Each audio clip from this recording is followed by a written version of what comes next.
జన్మల విషయంలో మాట్లాడుకుంటే మనకి 2 కనపడతాయి గదా! ఒకటి ఆత్మీయంగాను, ఒకటి శరీరంగా.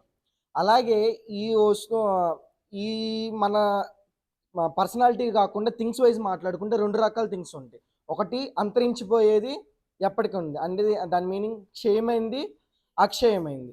క్షయమైన తాత్కాలికం గాని, లేకపోతే దానికి నానార్థాలు చాలా చెప్పొచ్చు కదా!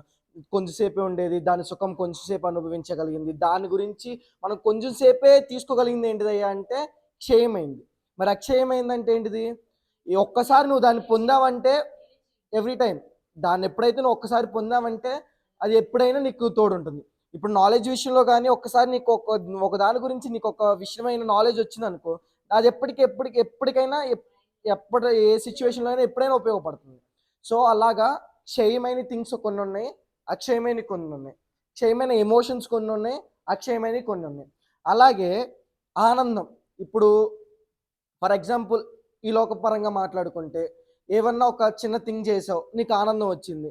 ఆ ఆనందం అనేది ఎంతకాలం ఉంటుందంటారు? కొంతకాలం ఉంటుంది. ఒక ఒక స్పాన్ ఆఫ్ 1 మినిటో, 2 మినిట్సో లేకపోతే ఒక మంత్ లేకపోతే ఒక ఇయర్. ఒక స్పాన్ ఆఫ్ కొంచెం టైం ఉండిద్ది. ఇంకోటి నిన్ను ఒక పెద్ద బంగ్లాకి తీసుకెళ్ళి నీకొక్కరోజు అధికారం ఇస్తా దాని గురించి. ఒకరోజు నీ ఇష్టం వచ్చిందంతా చెయ్యి. ఇదంతా నీదే, నీ అధికారమే ఇదని నీకు చెప్పి ఇచ్చాననుకోండి. ఆ ఒక్కరోజు వరకు మాత్రమే నువ్వు దాన్ని పరిపాలించగలవు. ఆ ఒక్కరోజు మాత్రమే నువ్వు దాంట్లో ఉన్న సుఖాలు అనుభవించగలవో, లేకపోతే దాంట్లో ఉన్న పౌరసత్వాన్ని అనుభవించగలవో, దాంట్లో ఉన్న ఏదైనా నీకిచ్చినంత ఆ టైం వరకు మాత్రమే నువ్వు దాన్ని పరిపాలించగలవు. ఫర్ ఎగ్జాంపుల్ మన ఎలక్షన్ టైమ్ కమిషన్ అనుకోండి. ఎంతకాలం ఇస్తారంటే 5 సంవత్సరాలు. ఒక పరిమితి ఉన్న అధికారం నీకిచ్చారు. ఒక పరిమితి ఉన్న జస్ట్ క్షేమ్. ఇప్పుడు ఈ 5 సంవత్సరాల్లో నువ్వే ఉండొచ్చు. తర్వాత 5 సంవత్సరాలకి మారిపోవచ్చు. సో, ఈ క్షయమైంది అధికారం విషయంలో మాట్లాడుతున్నాం. గిఫ్ట్స్, బహుమతులు గాని, లేకపోతే వరాలు గాని ఏమన్నా ఉంటే ఇచ్చాము. ఫర్ ఎగ్జాంపుల్ ఒక గడియారం ఇచ్చాననుకోండి నీకు గిఫ్ట్. అది ఎన్ని రోజులు ఉంటుంది బ్యాటరీ ఎన్ని రోజుల వరకు ఉంటే అన్ని రోజులు ఉంటే తర్వాత మేము బ్యాటరీ మార్చుకుంటాం అని డైలాగ్ కొట్టేవాళ్ళు కూడా ఉంటారు. సో, బ్యాటరీ మార్చుకున్న కొన్ని రోజులు బట్టి పని చేసిద్ది. ఒకవేళ పడిపోతే కిందకి పని చేయదు కదా! సో, ఏదైనా గిఫ్ట్ అనేది ఏది కూడా ఫుల్ ఫ్లెడ్జ్‌గా శాశ్వత కాలం అనేది ఉండదు. సో, ఈ క్షయం గురించి, అక్షయం గురించి మాట్లాడుకున్నప్పుడు సరే ఆనందము ఒక క్షయ కాలం ఉంది. మరి ఆత్మీయంగా ఆనందం ఎలా ఉంటదంటారు? సో, ఈ క్షయమైంది గాని, అక్షయమైంది గాని పొందుకోవాలంటే నువ్వు ఇప్పుడు శరీర సంబంధంగా ఉన్నావు. ఈ శరీరం అనేది తాత్కాలికం అంటారా? లేకపోతే అక్షయం అంటారా? తాత్కాలికమే. క్షయమైనదే. అక్షయం గానిది అస్సలు గాదు. సో, ఈ శరీరంగా నువ్వు ఎప్పటి వరకు ఎంత వరకు ఉంటావో నీకొచ్చే ఆనందాలు గాని, వరాలు గాని, ఆశీర్వాదాలు గాని, అధికారాలు గాని ఏదొచ్చినా ఎలా ఉంటదంట? క్షయకాలమే ఉంటది. అక్షయమనేది నువ్వు పొందలేవనమాట. ఒకవేళ నువ్వు ఆత్మీయంగా జన్మించావు. ఆత్మీయంగా ఉన్నావు. శరీరం ఎంతకాలం బతికిందో క్షయమైన నీకొచ్చిన ఆనందాలు అన్ని సంవత్సరాలు అనుభవించావు. ఇప్పుడు ఆత్మకి సంబంధించినవి దొరికినియి. ఈ ఆత్మ ఎన్ని సంవత్సరాలు బతికిద్దంటారు? యుగాలు. దీనికి క్షయకాలం ఉందంటారా? సో, ఈ ఆత్మీయంగా నువ్వు పొందుకుంది ఏదైతే ఉందో అది ఎప్పటి వరకు ఉంటదంట? ఈ ఆత్మ నిలిచినంత వరకు ఉంటది. శరీరం నిలిచినంత వరకు ఈ శరీర ఆనందాలు ఏ రీతిగా అయితే ఉన్నాయో, ఆత్మ నిలిచినంత వరకు గూడా ఆత్మీయ ఆనందాలు అలాగే ఉంటాయి. సరే ఈ ఆత్మీయంగా నువ్వు జన్మించావు. సరే ఓకే. ఆత్మీయంగా జన్మించడం వల్ల నీకేం జరిగింది? ఫస్ట్‌ది ఇందాక మాట్లాడుకున్న వాటి నుంచి వద్దాం. ఫస్ట్‌ది ఆనందం. ఆత్మీయంగా జన్మించడం వల్ల ఏదైనా ఆనందం ఉందా? ఉందంటారా? ఏ ఆనందం ఉంటదంట? పాపాలు క్షమించబడితే ఆనందమేనా? ఏమైనా ఆనందం ఉందా? నువ్వు ఆత్మీయంగా జన్మించటం వల్ల. ఆత్మీయంగా జన్మించడం అంటే ఏంటన్నారు? ఆత్మీయ జన్మించడం అంటే ఏంట? అంటే దాని అర్థం ఏంటి? దానికి నానార్థం ఉందా? మరణం మీద నీకు జయమొస్తుంది. దానికి నానార్థం చెప్పండి. రక్షణ వస్తుంది. నువ్వు బాప్తీసం నువ్వు ఎప్పుడైతే తీసుకున్నావో, ఆత్మీయంగా నువ్వు ఎప్పుడైతే జన్మించావో రక్షణ వస్తుంది నీకు. దానికి రక్షణ ఆనందం అని ఎవరు చెప్పారయ్యా అంటే దావీదు గారు మాట్లాడతారు. కీర్తనలు 51 అధ్యాయము 12 వచనం. ఏంటంట రక్షణలో ఏముందంట? నువ్వు బాప్తిసం పొందుతున్నావు అంటే నువ్వేమవుతున్నావు? రక్షింపబడుతున్నావు. అదే అంటారుగా నమ్మి బాప్తిసం పొందినవాడు ఏమవుతాడంట? గట్టిగా అనపట్ల నాకు. రక్షింపబడతాడు. సో ఈ రక్షింపబడుతున్నావు అంటే అర్థం ఏంటంటే నీకు రక్షణ వస్తుంది. దేని ద్వారా రక్షణ వస్తుంది నీకు? నువ్వు ఎప్పుడైతే బాప్తీసం తీసుకున్నావో, అంటే నీటి మూలంగా నువ్వు జన్మించావో, ఆత్మీయ మూలంగా నువ్వు జన్మించావో, దేవుడే రక్షకుడని నువ్వు అంగీకరించి మారు మనసు పొంది రక్షకుని అంగీకరించి ఎప్పుడైతే నువ్వు రక్షణ తీసుకున్నావో అప్పుడు మాత్రం నీకేం జరుగుతుందంట? రక్షణ ఆనందం. పరలోకం మొత్తం ఆనందించే ఒకే ఒక్క రోజు ఏంటయ్యా అంటే నువ్వు బాప్తీసం తీసుకున్న రోజు. దేవదూతలు సైతం తొంగి చూసే అంత ఉత్సాహమైన సంబరం ఏంటయ్యా అంటే ఒకడు బాప్తీసం తీసుకో. ఒక పాపి రక్షింపబడుతూ ఉంటే పరలోకంలో దేవదూతలు ఏం చేస్తాయంట? తొంగి చూసి ఆనందిస్తాయంట. పరలోకం మొత్తం ఆనందిస్తాయంట. ఈ సంతోషం అనమాట. ఈ సంతోషం ఎల్లకాలం నీలో నిల్చుండులాగా నువ్వు ఆత్మీయంగా జన్మిస్తున్నావు. ఈ ఆనందం ఏంటిదయ్యా? ఈ రక్షణ ఆనందం ఏంటిదయ్యా అంటే తాత్కాలికమైనది అయితే కాదు, శాశ్వతమైంది. నీ ఆత్మ ఎప్పటివరకైతే నిలిచి ఉంటుందో, నీ ఆత్మ ఎప్పటి వరకైతే తొలగిపోకుండా దేవుల్లో నిలిచి ఉంటుందో, తొలగిపోకుండా దేవుల్లోనే స్థిరంగా ఉంటుందో అంతకాలం వరకు ఈ రక్షణ ఆనందం అనేది కొనసాగుతుంది. వన్స్ దావీదు కోల్పోయాడు. ఏమైంది? నాకు మరలా పుట్టించు. ఎందుకు? ఆత్మ దేవునిలో నుంచి కాకుండా తొలగిపోయింది, ఆత్మ దేవుని దగ్గర నుంచి కాకుండా వెళ్ళిపోయింది. సో దానివల్ల ఏం అడుగుతున్నాడంటే ఈ ఆనందం నాకు కావాలి. ఎందుకు కావాలి? ఈ ఆనందం రుచి నాకు తెలుసు, ఈ ఆనందం ఒక వాల్యూ నాకు తెలుసు. ఇది 2 రోజుల నుండి 3 రోజుల నుంచి వెళ్ళిపోయే ఆనందం కాదు, కానీ 1 గంట నుండి నిలిచిపోయే ఆనందం కాదు. కానీ ఈ ఆనందం ఎలా ఉంటుందంట? యుగ యుగాలు ఉంటుంది. సో ఈ ఆనందం నాకు కావాలని దావీదు గారు తన కన్నీరు పరుపులో కొట్టుపోయేంతగా ప్రార్థించి వేడుకొని అడిగారు అనమాట. సో ఈ ఆనందం క్షయమంది అంటారా, అక్షయమంది అంటారా? ఓకే. రెండోది అధికారం విషయం మాట్లాడుకుందాం. ఇప్పుడు మా నాన్న తరపున శరీరంగా నేను పుట్టా. మా నాన్నకున్న ఆస్తులు నాకేమవుతాయి అంటారు? వస్తాయి.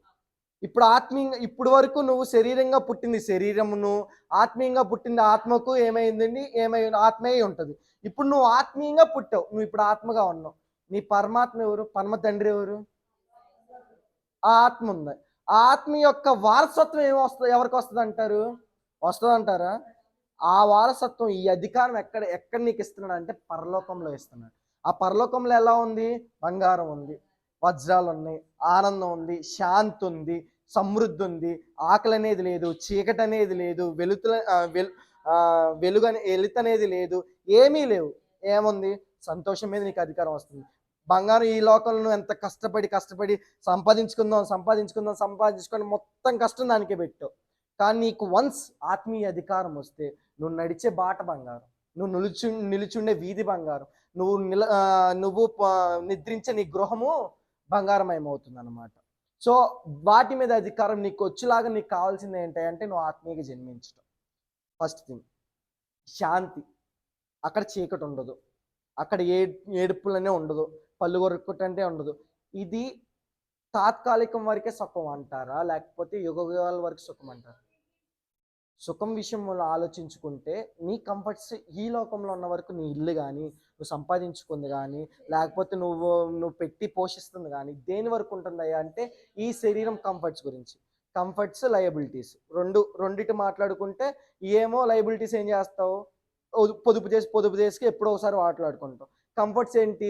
అప్పటికప్పుడు కొనుక్కోవటం, మంచి సుఖంగా నిద్ర కావాలంటే సుఖమైన పరుపు కావాలి, మంచి ఇల్లు కావాలి, షెల్టర్ కావాలి. ఈ ఆనందాలు, ఈ సంతోషాలు నీకు క్షయం కాకుండా అక్షయంగా కావాలంటే ఏం చేయాలి అంటే ఆత్మీయంగా జన్మించాలన్నమాట. ఇది రెండవది. ఏంటిది? అధికారం విషయం. దేవుడు పరలోకం మీద నీకు అధికారం ఇస్తున్నాడు, తన వారసత్వాన్ని నీకు అనుగ్రహిస్తున్నాడు. ఎప్పుడు జరుగుతుంది అంటే ఇది బాప్తీసం తీసుకున్నప్పుడు. మూడవదిగా మనం ఎవరైనా పుట్టినప్పుడు కానీ, వాళ్ళని పలకరించేటప్పుడు ఏం తీసుకెళ్తాం చేతిలోంచి? ఏదో ఒక గిఫ్ట్ ఏం తీసుకెళ్ళాలి? ఏదో ఒక గిఫ్ట్ కానీ, లేకపోతే ఏదో ఒకటి కానీ ఆ పిల్లోడికి మనకి వచ్చినప్పుడు ఆ పిల్లోడు, ఆ శిశువు పుట్టంగానే జ్ఞానులందరూ ఏం తీసుకొచ్చారు? కానుక, బంగారు సాంబ్రాణి బోలం కానుక తీసుకొచ్చారు. సరే, శరీరంగా పుడితేనే కానుకలు అంటారు, ఆత్మీయంగా పుడితే కానుకలు ఏం లేవా? ఆత్మీయంగా పుట్టిన కానుకుంది ఏంటయ్యా అంటే నువ్వు ఎప్పుడైతే రక్షింపబడి దేవుడే నిజదేవుడని మారు మనసు పొంది రక్షణ తీసుకుంటావో, బాప్తీసం తీసుకుంటావో, పరిశుద్ధాత్మ అనే వరాన్ని దేవుడు ఏమిస్తున్నాడు అంట? నీకు కానుకగా ఇస్తున్నాడు. నువ్వు బాప్తీసం తీసుకున్న తర్వాత నీకు వచ్చే ఫస్ట్ అండ్ ఫార్మోస్ట్ గిఫ్ట్ ఏంటంటారు? ఈ గిఫ్ట్ 1 రోజు ఉండిపోయేది, 2 రోజులు ఉండిపోయేది కాదు, నిలిచి ఉంది, ఎల్లకాలము నీతో నిలిచి ఉంటుంది అన్నమాట. సో ఈ గిఫ్ట్ వల్ల లాభాలు ఏంటయ్యా? ఏముంటాయి అంటారు లాభాలు? నీకు సహాయం చేస్తుంది. ఫస్ట్ విషయం సహాయం అవును. ఫస్ట్ విషయం సహాయం చేస్తుంది. ఏ విషయంగా? ప్రార్థించే విషయం. ఎలా యుక్తంగా నువ్వు ప్రార్థన చేయాలో తెలియదు కాబట్టి నీకు ఉచ్చరింపసక్యంగా మూలుగుల చేత ఆత్మే నీ కొరకు విజ్ఞాపనం చేస్తుంది. సో ఫస్ట్ది ఏంటి అంటే నీకు సహాయం చేస్తుంది. ఈ సహాయం ఈ తోడు నువ్వు మునిగిపోతున్నప్పుడు జస్ట్ అప్పటికప్పుడు నీకు చేయిచ్చి పైకి లేపిన స్థితి కాదు, కానీ ఈ సహాయం ఎప్పటి వరకు ఉంటుందంట? ఆత్మ ఎన్ని సంవత్సరాలు అయితే నిలిచి ఉంటుందో, ఆత్మ ఎప్పటి వరకు అయితే నిలిచి ఉంటుందో, ఆత్మ నిలిచినంత కాలము పరిశుద్ధాత్మ ఏం చేస్తాడు అనమాట? నీకు సహాయం చేస్తాను ఉంటాడు. నీకు సహాయం చేయటానికి వచ్చాడు. అందుకని ఆయన పేరే పెట్టాం మనం, ఆదరణకర్త. ఆదరిస్తాడు. మనకు ఆదరణగా కలిగించేవాడు ఎవరయ్యా అంటే ఆత్మ మాత్రమే. సో ఈ ఆదరించే ఆత్మ మనకి అక్షయంగా ఉండదు అనమాట. రెండవదిగా వస్తే మనల్ని ఒప్పింపజేస్తాడు. ఈ ఒప్పింపజేసేది అనేది ఖచ్చితంగా కంటిన్యూస్ ప్రాసెస్. ఎందుకంటే ఇశ్రాయేల్ ఉన్నారు, పాపం చేశారు, అయ్యా విడిపమ్మని మొరబెట్టారు, దేవుడు విడిపించాడు. సుఖాలు ఎక్కువైపోయిన తర్వాత ఏం జరిగినాయి? మళ్ళీ పాపం చేశారు, మళ్ళీ విడిపించాడు. మళ్ళీ సుఖాలు ఎక్కువైపోయి మళ్ళీ పాపం చేశారు, మళ్ళీ విడిపించాడు. మళ్ళీ ఇదేమవుతుంది? Continuous process. ఖచ్చితంగా తప్పు చేయని వాడు ఒక్కడును లేడు. ఏదో రీతిగా పాపం అనేది జరుగుతూనే ఉంటుంది. కానీ ఈ పాపాన్ని డాడీ ఎప్పుడు మాట్లాడతాడు కదా, దిద్దుబాటు రోజు ఒప్పుకోవటం, కప్పుకోవటం, ఒప్పుకొని విడిచిపెట్టడం. ఒప్పింపజేసేది ఏమంటారు? పశ్చాత్తాపం నీలో కలిగజేసేది ఏమంటారు? ఇది నేను చేసిన తప్పు, దీనికి సంబంధించిన తప్పు నేను చేశాను కాబట్టి దేవా నన్ను క్షమింపవాలని నీ నోటి ద్వారా పలికింపజేసేది కానీ ఒప్పింపజేసేది కానీ పరిశుద్ధాత్మ మాత్రమే. సో ఆ పరిశుద్ధాత్మ నీలో ఎప్పుడైతే ఉంటుందో నువ్వు ఒప్పుకుంటావు అనమాట. ఒప్పుకొని విడిచిపెట్టి రక్షణ పొందగలుగుతావు. ఈ రక్షణ మన ఇంటర్నల్ ఎప్పుడు మాట్లాడుకునేది 2 రోజులు 3 రోజులు ఉండే ఆనందం గురించి కాదు, కానీ శాశ్వత కాలం గురించి ఉండే దాని గురించి మాట్లాడుకుంటున్నాం. సో ఆత్మ ఎప్పుడైతే నీలో వస్తుందో, నీలో ఉంటుందో, ఇది కూడా ఎప్పటి వరకు ఉండదంట? ఆత్మ నిలిచినంత వరకు ఉండదన్నమాట. ఇంకోటి, నువ్వు బలహీనుడు అయిపోయావు, ఈ లోక కష్టాలు నిన్ను ముంచేస్తున్నాయి. మనం పోరాడుతున్న ఆత్మతో కాదు, కానీ పెద్ద పెద్ద పెద్ద పెద్ద పోరాటాలు చేస్తున్నావు, పెద్ద మనుషులతో పోరాటం చేస్తున్నావు, మనం బలం చాలని విషయం వాటితో పోరాటం చేస్తున్నావు, చాలా చేస్తున్నావు. నీకు ధైర్యం ఎక్కడి నుంచి వస్తుంది? నీకు శక్తి ఎక్కడి నుంచి వస్తుంది? నేను బూసిదా అయితే 2 నిమిషాలు ఏమో బలంగా ఉంటాను, మూడో నిమిషానికి ఏమైపోతా? గ్లూకోజ్ తాగినంత, ఆ గ్లూకోజ్ నాలో ఉన్నంత వరకు కొంచెం స్ట్రాంగ్గా క్రికెట్ ఆడుతున్నాను అనుకో, గ్లూకోజ్ తాగి ఆడాను అనుకో, గ్లూకోజ్ పవర్ నాలో ఉన్నంత వరకు నేను బాగానే ఆడతా, బాగానే ఉంటా. వన్స్ డిహైడ్రేట్ అయిపోగానే ఏమైపోతా? ఖచ్చితంగా బలహీనత అయిపోతా. నిన్ను ఎల్లకాలం బలహీనపరచకుండా నిన్ను ఎప్పటికప్పుడు మనమే డాడీ చెప్తాడు కదా, కంటిన్యూస్ ప్రాసెస్. శనివారం వరకు వాడుకున్నా, శనివారం నింపబడుతున్నా, మళ్ళీ వచ్చే శనివారం వరకు నీలో ఆత్మ రావాలంటే నువ్వు ఆత్మీయంగా జన్మించి ఉండాలంటారా లేదంటారా? ఉండాలి. సో ఆత్మ కార్యం అనేది మనకు కంటిన్యూస్గా జరగాలి. ఆ శక్తి మనకు అనుగ్రహింపబడాలి. ఆ శక్తి మనకి ఎప్పుడు కాపుదలగా ఉండాలి. ఆ శక్తి అసలు ఆ శక్తి ఎలాంటిదయ్యా అంటే నీ ముందర ఉన్న వాటిని కూడా చదును భూమి చేయగలవు. ఎంత పటిష్టమైన గోడలను సైతము కోల్చగలవు. ఎంత దుర్గములైనను అవి పడదోయగలవు. ఎటువంటి అడ్డంగా నీకున్న తీయగలిగింది ఏంటయ్యా అంటే పరిశుద్ధాత్మ. నిన్ను ఈ లోక సమస్యలు ఆపుతున్నాయా? మనం మాట్లాడుకుంటాం కదా, ఫలించే విధానంలో సమస్యల వల్ల ఫలింపు పొందకుండా అణచివేయబడి ఉంటాయి. ఈ అణచివేయబడేవి లేకుండా ఉండాలంటే పరిశుద్ధాత్మ కార్యం నీలో జరగాలి. ఎప్పుడైతే పరిశుద్ధాత్మ కార్యం నీలో జరుగుతుందో అప్పుడు ఏం జరుగుతుంది అంటే సమస్యలు నిన్ను అణచివేయలేవు, బలహీనతలు నిన్ను అణచివేయలేవు, బద్ధకం నిన్ను అణచివేయలేదు. ఎటు రీతి అయిన సమస్యలు కానీ ఏదైనా కానీ నిన్ను అణచివేయటం అనేది అసంభవం అనమాట. ఆఖరికి బొబ్బరించి సింహంలాగా సాతాను మీద పడినా కూడా సంసోన్ ఏ రీతిగా అయితే మేకపిల్ల చీల్చివేశాడో నువ్వు కూడా ఆత్మబలం ద్వారా నీ మీదకి వచ్చే అపవాదిని ఏం చేయగలవంట? పోరాటానికి శక్తిని అనుగ్రహిస్తుంది ఏంటయ్యా అంటే పరిశుద్ధాత్మ. ఈ శక్తి అనేది ఎల్లవేళ నింపబడతా ఉండాలి కంటిన్యూస్. ఈ శక్తి ఎప్పటి వరకు ఉపయోగపడుతుందయ్యా నీకంటే నీ ఆత్మ ఎప్పటి వరకు అయితే ఉంటుందో అప్పటి వరకు ఉపయోగపడతానే ఉంటుంది. ఇంకోటి, అధికారం గురించి మాట్లాడుకున్నాం కదా. బాప్తీసం తీసుకోకుండా ఉన్న వాళ్ళు ఒకవైపు ఉన్నారు, తీసుకున్న వాళ్ళు ఒకవైపు ఉన్నారు. తీసుకున్న వాళ్ళకి ఏం జరుగుతుందంటే వాళ్ళ పేరేమవుతుందంట? రాయబడుతుంది. తీసుకున్న వాళ్ళు ఏం చేస్తారంట? అగ్నిగుండం మీద అధికారం ఉందంటారా లేదంటారా? ఉందంటారా? సో, అక్కడ మనం మాట్లాడుకున్న అసలు శాశ్వతమైనది వస్తది అక్కడ. నరకంకి, అగ్నిగుండంకెళ్ళి. అగ్నిగుండం అంటే ఏంటిది? రెండో మరణం. అక్కడ పురుగు, అగ్ని అది శాశ్వత కాలం ఎప్పుడు పురుగు చావదు, అగ్ని అది ఎప్పుడు ఎల్లవేళలా యుగాలు మండుతానే ఉంటది. మనం ఒకవేళ ఈ ఆనందాన్ని తీసుకోలేకపోతే ఆ శోధనలో ఉంటాం.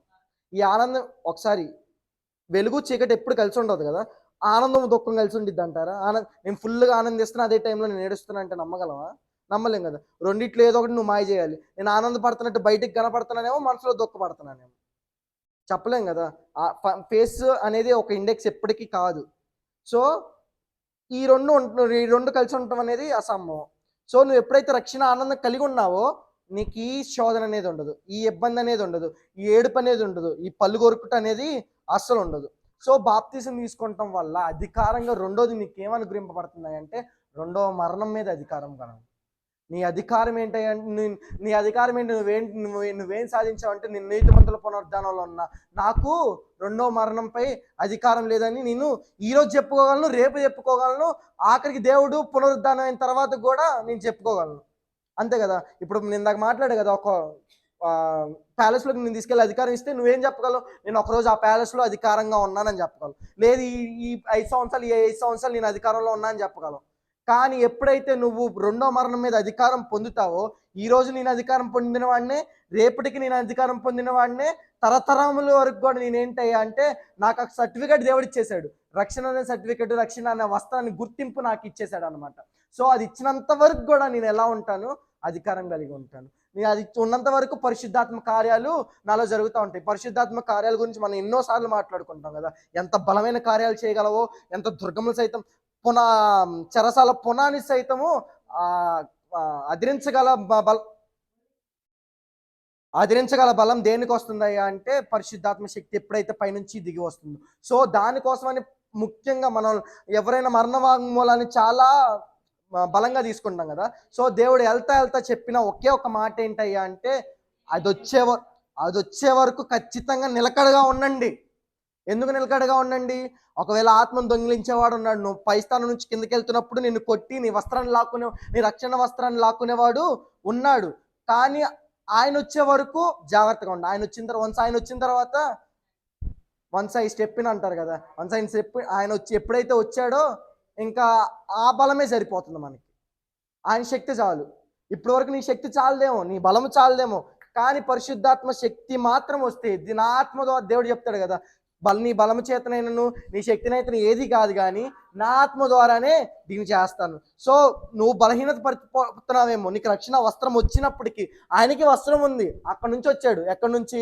పైన స్థితి నుంచి కిందకి నడుచుకుంటూ వచ్చేసరికి అపవాది ఏం చేశాడు? దొంగ ఏం చేశాడు? ఆయన వస్త్రాన్ని దోచుకుపోయాడు. సో, ఈ ఆత్మ వచ్చే వరకు నువ్వు నిలకడగా ఉండు. వన్స్ ఈ ఆత్మ వచ్చిందనుకో, అపవాది వచ్చాడా? మేకపిల్ల చీల్చినట్టు చీల్చివేస్తాడు. లేకపోతే నీ మీదకి గుంపు సైన్యం వచ్చిందా? నీ వెనకాల ఉన్న సైన్యం ఎంతది? అయ్యా వీడి కళ్ళు తెరవనంగానే ఆయన చుట్టూ ఏమున్నాయి అంట? అగ్నిరథాలు, దేవదూతలు. ఎంతమంది వచ్చినా చిటికేసి మహా సైన్యం సైతము కూల్చేయగల సైన్యం నీకు తోడు ఉంటుంది అనమాట. ఈ ఆనందం, ఈ అధికారం నీకు ఎప్పుడు వస్తుంది అంటే, నువ్వు ఆత్మీయంగా ఎప్పుడైతే జన్మిస్తా ఉన్నావు. ఈరోజు ఆత్మీయంగా జన్మించిన ప్రతి ఒక్కరి మీద దేవుడు ఆత్మ బలంగా వస్తే మీరేమనుకుంటున్నారు? ఆనందంగా ఉండాలనుకుంటున్నారా? ఆనందం వస్తుంది. అధికారం కావాలనుకోండి, నాకు వెండి బంగారాలు ఇవి కావాలనుకున్నారా? ఆత్మ ద్వారా ప్రతి ఐశ్వర్యము, ప్రతి అవసరం దేవుడు ఏం చేస్తాడనమాట? ఖచ్చితంగా తీస్తారు. ఆ శక్తి కలిగి నువ్వు ప్రార్థిస్తే పరిశుద్ధాత్మ కార్యం అనేది ఏం జరుగుతుందంట? ఖచ్చితంగా జరిగిద్ది. సో, నువ్వు ఆత్మీయంగా నీకు నీకు ఇచ్చిన కామధేను అంటారు కదా! కామధేను అంటే ఏంటి?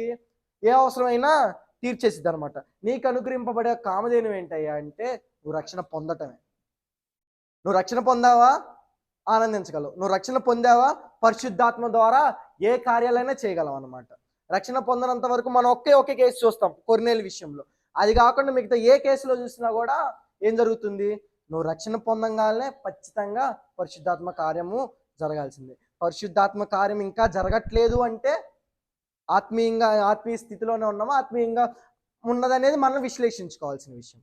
సో, నువ్వు ఆత్మీయంగా పుట్టడం అనేది చాలా సంతోషకరమైనది. ఈ లోక పరంగాను, పరలోక పరంగాను అది చాలా సంతోషించదగిన రోజు. దాని కారణంగా మనకి శాశ్వతమైనయన్ని వస్తువులని, శాశ్వతమైన ఆనందాలు గాని, శాశ్వతమైనయన్ని దేవుడు మనకి అనుగ్రహింపిస్తున్నాడనమాట. అటు రీతివైన శాశ్వత వరాలు, శాశ్వత ఆనందాలు దేవుడు మనకు అనుగ్రహించును గాక. ఈ ఆత్మీయంగా జన్మించిన ఈరోజు జన్మించే శ్రీను మావయ్య జీవితంలో ఇవన్నిటికి ఎల్లవేళలా ఆత్మకార్యం అనేది జరుగుతా ఆనందింపజేయును గాక.